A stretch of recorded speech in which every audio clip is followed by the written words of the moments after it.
কোথায় বক্তব্য দিয়েছে? চেহারা দেখা গেছে না স্যার, ওই সময় মাঝে মধ্যে আওয়াজটা দিয়ে থাকে এগুলা। তারা চেষ্টা করে বাংলাদেশের কোনো অস্থিরতা সৃষ্টি করে, এগুলো বাংলাদেশের মানুষ কখনই বন্ধ করে না। যারা গণহত্যা এবং মানবতার বিরোধী অপরাধের অপরাধের দায় দায়ী, এই জন্য তাদের কোনো অনুশোচনা নাই, বাংলাদেশের মানুষের সামনে ক্ষমা প্রার্থনা করে না, তাদের কোনো রাজনীতি বাংলাদেশের মানুষ করবে না। বাংলাদেশের মানুষ তাদেরকে এই দেশের রাজনীতি করে দিতে পারে। যারা বিদেশ থেকে মাঝে মধ্যে ফিরে দিতে পারে, করতে পারে, আমরা আপনারা শুধু স্ট্রাকচার নির্মাণের জন্য, অবকাঠামো নির্মাণের জন্য মনোযোগ দিবেন না, প্রকৃতিকে সংরক্ষণ করে আপনারা ট্যুরিজমকে ডেভেলপ করার চেষ্টা করবেন।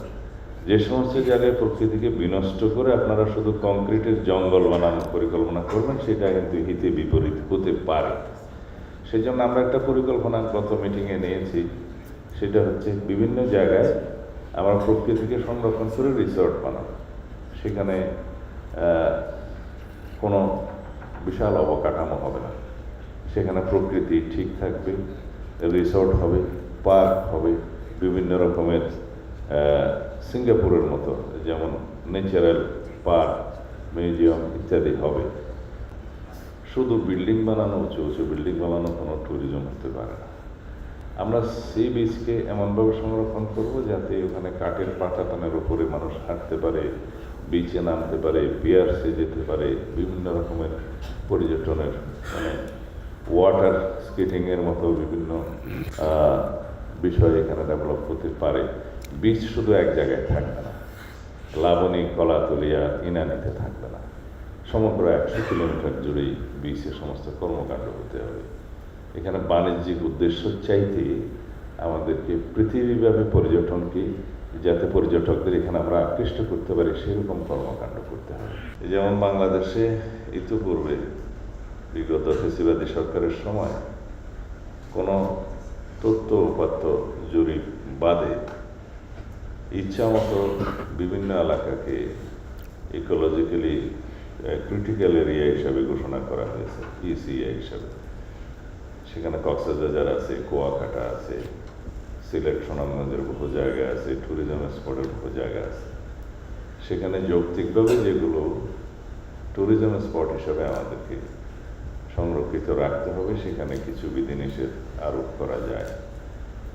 আর কক্সবাজারের সমুদ্র সৈকত, মেরিন ড্রাইভ রোডের আশেপাশে ইকোলজিক্যাল ক্রিটিক্যাল এরিয়া হিসাবে যে গেজেট নোটিফিকেশন বা ঘোষণা করা হয়েছে এবং আদালতেরও কিছু এখানে নির্দেশনা আছে, এগুলো আমরা আবার জরিপ ভিত্তিক, তথ্যভিত্তিক, প্রকৃত অবস্থা বিবেচনা করে ট্যুরিজমের বিকাশের জন্য বিষয়টা গুরুত্ব দিয়ে পুনর্বিবেচনা করার নির্দেশনা দিয়েছি।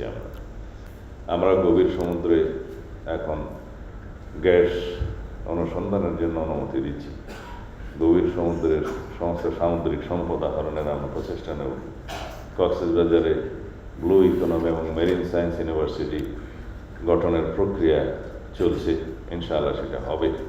বর্তমান সরকার, বিএনপির সরকার, আমাদের নেতা মাননীয় প্রধানমন্ত্রী তারেক রহমানের সরকার, উই হ্যাভ এ প্ল্যান, এবং আমরা সেই প্ল্যান বাস্তবায়ন করবো ইনশাআল্লাহ। সেখানে এই মাস্টার প্ল্যানটা যাতে খুব শীঘ্রই আমরা সম্পন্ন করতে পারি সেই আহ্বান জানিয়ে ককের স্বপ্নচড়া আবাসিক এলাকার শুভ উদ্বোধন ঘোষণা করলাম।